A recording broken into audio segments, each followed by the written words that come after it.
Troy, Yeah. we're here. Whiskey Tango Charlie, welcome to another episode. We're in the tobacco country in North Carolina where NASCAR was founded just down the road. We're not far from moonshine country. We're at a small batch distillery in Zebulon, North Carolina, if you could Where find the heck is Zebulon, right? So, Brandon, welcome to the show. Thank you for having me. Great to be here. Welcome to Z-Town, or Zebulon, North Carolina. Z-Town, love it. I love it. Good. How do you find Zebulon? Where is it in this? Well, it's just outside of Raleigh, North Carolina, which that's our home, and it's one of the birds. Thus the name Olde Raleigh Distillery. Zebulon is one of the suburbs of the greater Raleigh area. Awesome. Nice. It's a quaint little downtown. You're right here in the middle of the downtown sector. This is quintessential small town USA right here. It was traditionally these type of towns were you had the farming community, and then when they had their goods or produce to bring in to sell, they'd come into the center of the town, Right. sell the goods, and on their way out, they would spend their money at these various stores that you see here, one of which is now a distillery. And that's basically how a town like Zebulon came to be. So we hear that so often in the bourbon lifestyle it's about community, and you had a dream that started this whole thing, and I think it was around community, wasn't it? It was, yes. I had a very specific vision in mind when we sought out to find a location for this distillery. And initially, we were looking in the greater Raleigh area, and the background behind the story of our name is that really Raleigh is where our family is, it's where my heart is, and thus Olde Raleigh was born.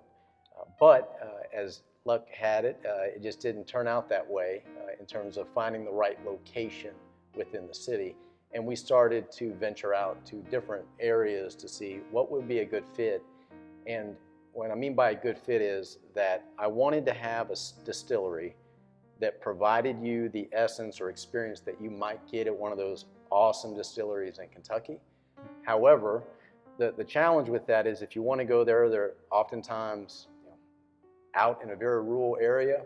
We'd have to take a vacation, and it's kind of out of the way. And I thought, well, what if I could give you the essence of that, but being right in our backyard? And ultimately, we've wound up finding this location in Zebulon on Main Street. This Main Street gets over 7,000 cars a day. We have housing all around us. And it was a town that was looking to revitalize itself. So the farming industry, tobacco, right, had been on a decline for decades. Right. And thus, that also was reciprocated in the condition of the downtown. So the town itself was looking to reinvigorate itself. And that's around the time I stumbled onto this building. And I thought, wow, this could be something special if the town was in support of a distillery, right? Housing all around here. There's 4,000 homes planned. This could be something special, a place where we could not only produce a high caliber spirit, but also maybe we could be the vessel to help reignite that downtown. And so that was really in collaborating with the town, that's what our mission's been here. And we've been open about a year and a half, and you're starting to see all these buildings around us being purchased, being renovated, and this downtown is starting to come alive again. Yeah. You know, full disclosure, we made up first time we met, came here for a gala. It had been two galas ago now. And we met with you, we had a conversation with Brandon, and we said, we really wanted to get back up here and record and do a show with you and really deepen a relationship with you. And finally, gosh, it's been forever, but guys, listen, when you come in, first of all, you drive right down the little street, and we just pulled right up the curb, but I don't know if you do that all the time, but it is a great, quaint little town, right? The small town feel. But when you walk into this place, what an amazing job, and just, listening to you in conversations before, your vision, what you did, when you walk through the front doors, it's just a great setting. Good, kind of contemporary, but there's hints of old school that I feel about this, right? Yeah, absolutely. If you're going to come out to the distillery, the way I view it is you could be anywhere. You could be anywhere today, right? But you've decided to come here, and if you're going to come here and spend your time at Olde Raleigh, that we want to give you, we want you to walk in and maybe take a step back and say, well, what is this place? And you've got these stills that hit you right in the face. You've got to hire, we try to create a nice, great ambiance of a setting here, and we want you to be able to enjoy yourself. And you don't have to be a whiskey or bourbon connoisseur to be here and enjoy yourself. We offer, beyond bourbon, a variety of cocktails, wine, beer, non-alcoholic drinks too, for those that want to do the right thing and bring a DD, right? And we want them to not feel like they're out of place. So we've got fun, non-alcoholic drinks as well. The point being is that create an environment that brings the community together. And if you're going to venture out here as well from, a state away, some folks, that you're going to have a nice atmosphere, and maybe just walk away with an aha type moment, like, wow, that was different. I did not expect to find this in this town. And then we get that a lot. This shouldn't be here, Right. but it's here. It's good stuff. Yeah. Thank you. So when I try your juice, and when we've had multiple conversations, you call it a small batch, but really it's a crafted bourbon, and you're looking for different things in different bottles, right? So every bottle's not the same. That's right. We kind of do the inverse of what you might find on the shelves, because shelves, they preach what consistency, right? You want the consistent, same flavor of just throw out a name, a Maker's Mark. The one you have in North Carolina, you want the same one in California, and you want Michigan. And that's fantastic. There's certainly a route to go is consistency. What we try to strive for is consistent quality, but the point of our small batch bourbon is to showcase how the blender can use, through various techniques, use the same 3 mash bills that we currently have, and with each batch allow for that to pop a little differently. And then also in the process, we're big on education and information with our consumers. So yes, this batch is different than the previous batch, but here's why it's different, right? So in the process, we're trying to inform the consumer in terms of their palate development and why they might be drawn to a certain batch relative to another. That's kind of the premise of what we do. That's a lot down the same lines that we do. Yeah, the education is key, and just in my opinion, I don't think I'm the expert, but in my opinion, I believe you're right. It is about educating the consumer about what they enjoy in the palate, and it doesn't matter.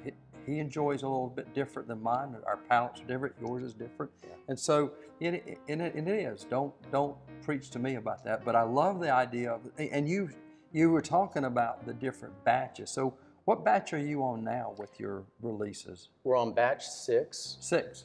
Yes. Nice. And yeah, this was our smallest batch. We yielded about 1,200 bottles, and it's already distributed out. It sold a lot quicker than we had anticipated. So we've got batch 7 currently in the tank right now, sitting between, I think, 112 to 118 proof, those 2 tanks. Awesome. So when you walk through the doors here, and you've never been here, what are you going to experience at Olde Raleigh? What you're going to experience here is authenticity. I'm the owner, we're family owned and operated. I hold pretty much all the hats here, which it's good, and it's got many drawbacks to it. But that I'm doing what I love. And with that, when you walk in, the folks that own the place are doing the craft. If you want to pick my brain on anything bourbon related in that batch, I'm an open book. But also with that, we take pride in providing a unique environment. And not only for our customers, but also our employees. We've got a very lean and mean staff, but as part of being a startup, we're growing. And so giving our employees the opportunity to also choose their career path. None of them had any distillation experience or in this industry. One had on the brewery side. But exposing them to different areas of the business has been a lot of fun to see. All right, this kind of, one of our guys, Sam's in production now. And he started out front of the house, but he started learning more about distillation and what I had going on with the blending. And he said, Brandon, if you're going to start to grow in the back with production, this is where I want to be. And whatever you need, I'll be your guy. And so he's starting to grow there. We've got a bartender, Ben. He's now stepped up to the lead role. And as we grow in this tasting room and kind of runs itself, he wants to step up into that role. And for me, I know we kind of pivoted off the experience of the customers, but it's just as important to have that experience for the employees. In particular, in the service industry today, it's challenging. So as a business owner, you're constantly trying to figure out what can you do to retain the employees. Now, what's that thing that's going to make them want to show up early and stay late? And I feel very blessed that we figured that out so far. Knock on wood. Well, so you talk to it exactly, because what do we call it? Culture. It's about your culture. I felt that it's kind of neat because coming from a small business owner and that stuff, and I've got family. They're family. They're not employees. They're family, basically. And I can walk in about anywhere, and I can tell within just a quick if what the culture of the business is. And I felt that coming in because I'd met you, and then I met a gentleman that was doing some bartending, and just a quick conversation. I was like, yeah, good vibes. I mean, you can feel that. Just at the same token, you can walk in a place where, I'm not going to say where I was yesterday, but I felt bad vibes. And I could just overhear the conversation between staff, right? And they're just snipping at it. And I'm like, not good. But anyway. Yeah. I see these things down here, Brandon. So I'm getting thirsty. I just want to get to this. And I want to make sure. But so, and I don't think you can get through all of this. And you talk about the tremendous challenges that are in the hospitality. So talk a little bit about coming through this whole pandemic thing and what I mean. I know about where it might be, but I would love to hear your story. I'm sure people would like to hear.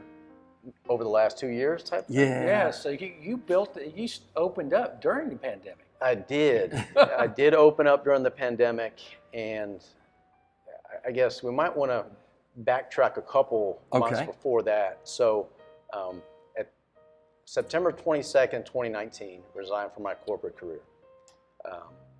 What triggered that was I was in the process of closing on this building here.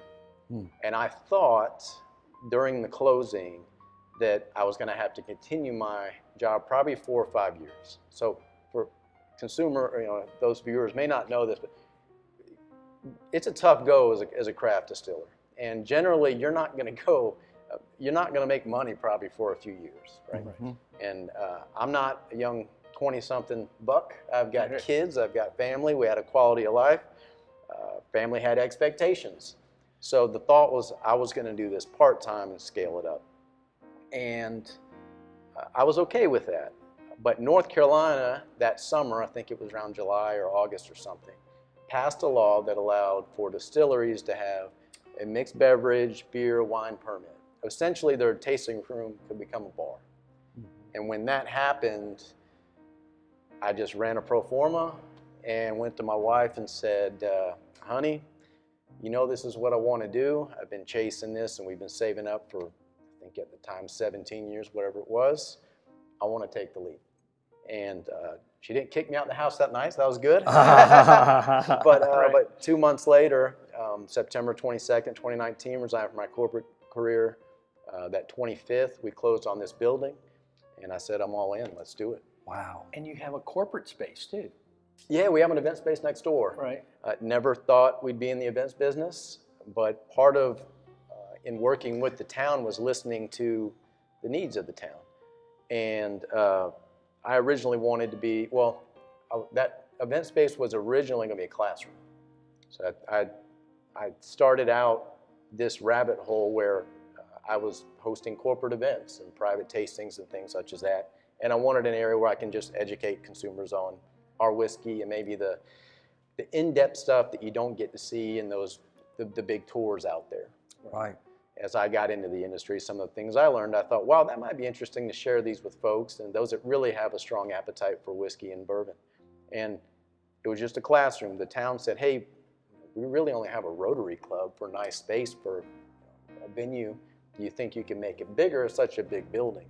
And thus, this 200-person event space was born, and now I'm talking to brides and all kinds of things I never thought I'd be doing for receptions and things like that. But that's kind of and a bourbon joint, right? That's right. And a bourbon joint, at a bar, whatever. Sample it right from a barrel, right, as part of the reception, whatever you want to do. But yeah, those are just things that you never think about.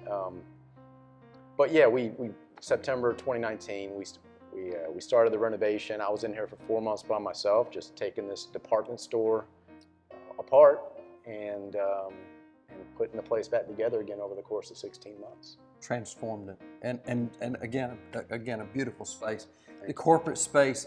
So that was, that's really interesting because that was not part of the business plan in the.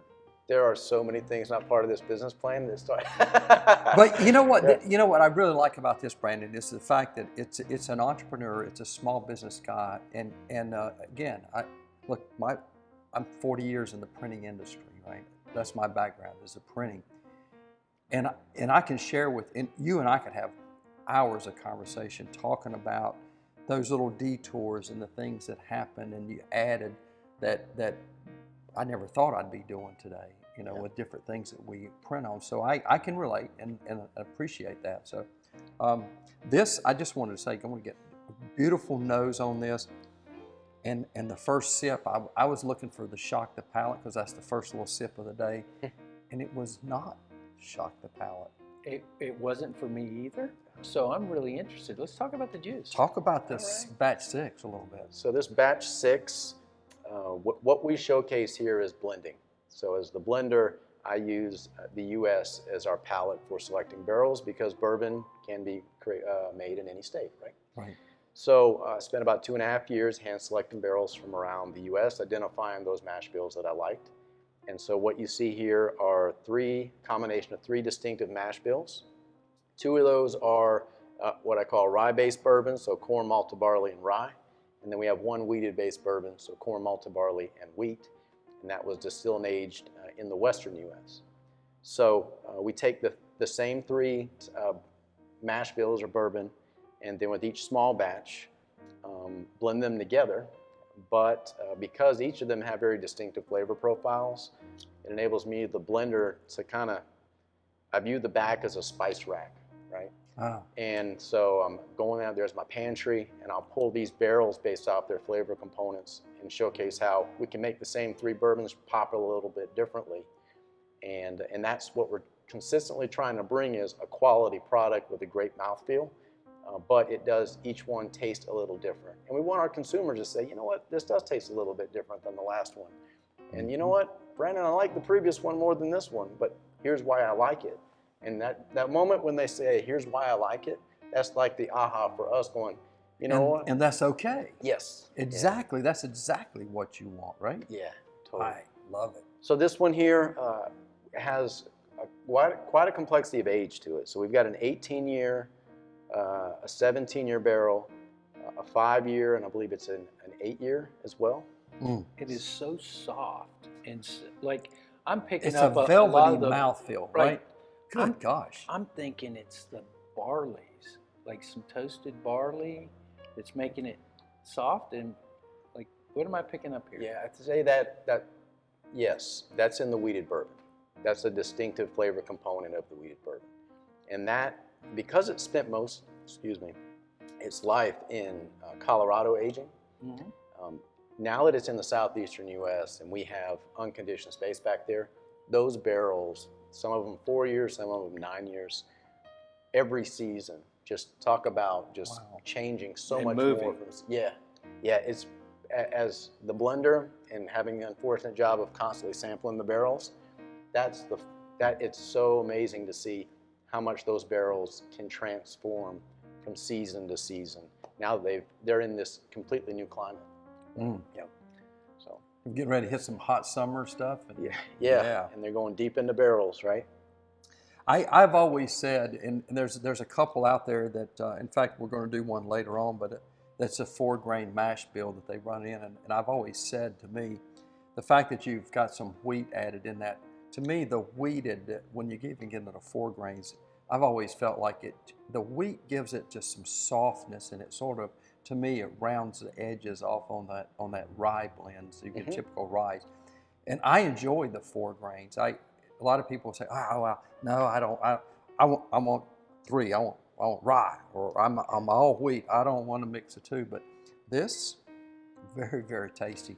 So typically, it finds a place on the palate. This coats your entire palate, right? It's very subtle, very smooth, where sometimes you'll get it on the side, sometimes you'll, like a maker's, you'll bring it to the tip. Right. This is encompassing of my entire palate. Thank you. So mouth, that's what we look for with each batch, regardless of tasting notes, and I tell this every weekend, customers that come in, I look for a good mouthfeel in a whiskey, regardless of it's too spicy, it's too this. How does it coat my tongue? How does it coat the mouth? That's what I appreciate in a good whiskey. And that's what we start with first here is the mouthfeel. Are you looking between your batches, and I'm kind of going back to some of my buddy up in Kentucky, and he's a master crafter, I call him, but are you always trying to achieve a certain proof? Are you bringing that through a series of finding the right proof where it maximizes the most flavor? I'm just curious. With this line here, we're at 93 proof.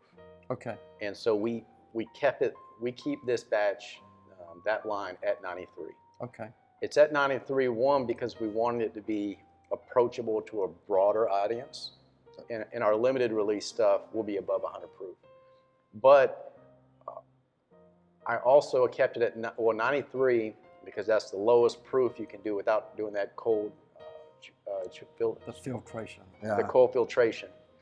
And where if consumers out there don't know, that's where a lot of the big brands are at 90 proof. They go through this cold filtration process. And the reason you'll do that is when you add water or ice to whiskey, it can get cloudy unless you do that. Yeah. Or 2, 93 proof is the lowest proof you can get it to where you don't have to go through that filtration process and it won't cloudy up the whiskey. So I do a minimum filtration because every time you're filtering out something, you're stripping away yummy components. Oh my gosh, Brandon, you hit the nail on the head, because I had my buddy Jeff was taking me through this, and so he was putting together some stuff, and we did this, right? And I got to taste this pour, and then he said, "Well, here, try this one." So I had 2 glasses, exact same juice, but one went through some filtration. I was like, "Do not filter that. I don't care."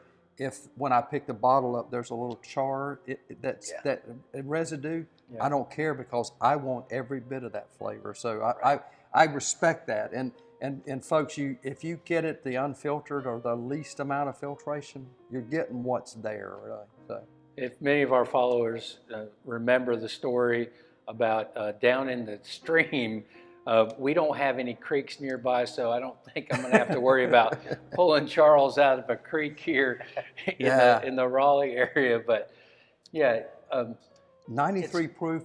I think it's spot on. I mean, that just. Thank you. Yeah. So we have to ask the question: where do you believe the industry's headed, right? And what is Olde Raleigh going to do to fit within it, or be distinct in its own way within what's happening in the bourbon lifestyle? Within the whiskey industry, I'd say that we're going down a path where, and it's great to see, where you see the rise of this craft industry, right? I don't think it's going to blow up quite as crazy as the brewing scene that we have in North Carolina. And a lot of that has to do with just, it's so capital intensive to scale or produce enough to where you're making an honest living. But as as consumers are getting more aware of, one, educating themselves on whiskey, and also this connectivity to the community and helping and supporting one another locally, I see a huge opportunity for local craft niches. And with that, you've got local grains. And when you have local grains that maybe aren't using that number 2 yellow dent corn, but now you have distinctive flavor profiles. And so with that, as we move forward, I start to see a lot of different pockets of the country producing unique flavored, identifiable bourbons representative of the local grains from where they're grown. Similar to what goes on over in Scotland, right? You got distinctive areas in Scotland, like Speyside. Isle is very peaty. And you're starting to see that in the U.S. Like, I think y'all just came from Texas not too long ago. Yes. I mean, I think y'all can agree, very different flavor profile going on there than in Kentucky or Tennessee. Texas has its own profile.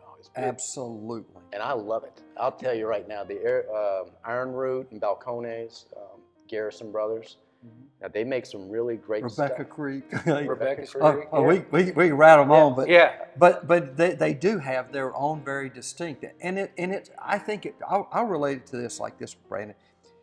To me, it's like the Scotch. I can't get the heavy peatiness is just not me.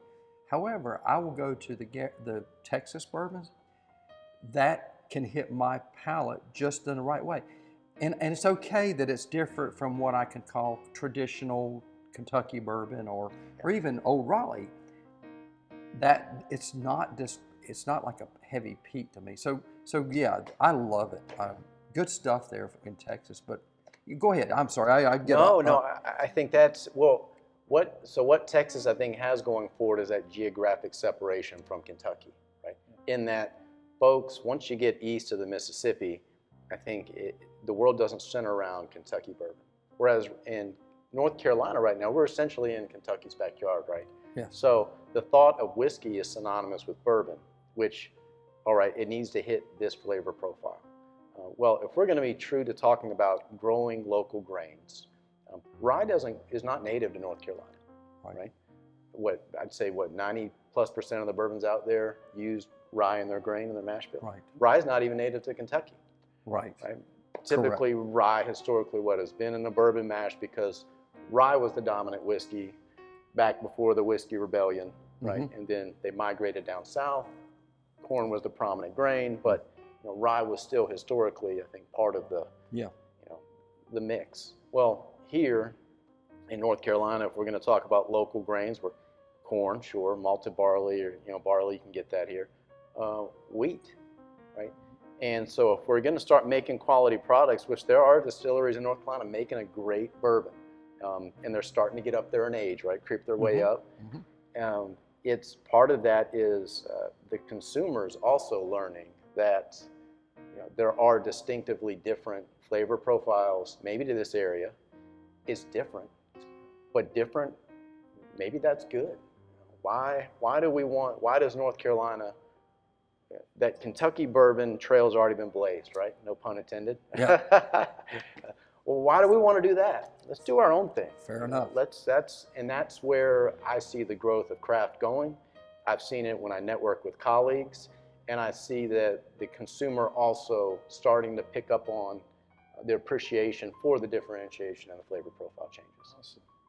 So one other quick question, and we're talking about the industry as a whole, because I just recently listened to a podcast and read some stuff.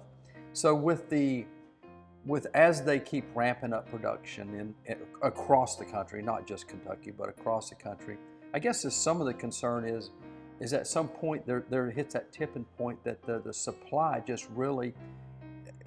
What is your concerns maybe about the supply getting over and the prices getting suppressed? I mean, right now we're in insanity as prices go, but nuts. Yes, it is crazy. Well, it's going to happen. Let's not be foolish and think what's happened 3 or 4 times before is not going to happen again. That's foolish. That's the challenge with whiskey, though, right? Is trying to forecast out demand 2, 3, 4, 5, 6 years down the road, and it's hard to get it right, but that's where it's crucial for those distilleries to establish themselves as a quality brand with a real following. Mm. So when there are what's today 10 different options becomes 30 different options, well, why is that customer, what can we do to have them loyally come back and select Olde Raleigh batch after batch after batch? That's going to be key. Yeah, Awesome. nice. We're in the tobacco land of North Carolina, Olde Raleigh Distillery.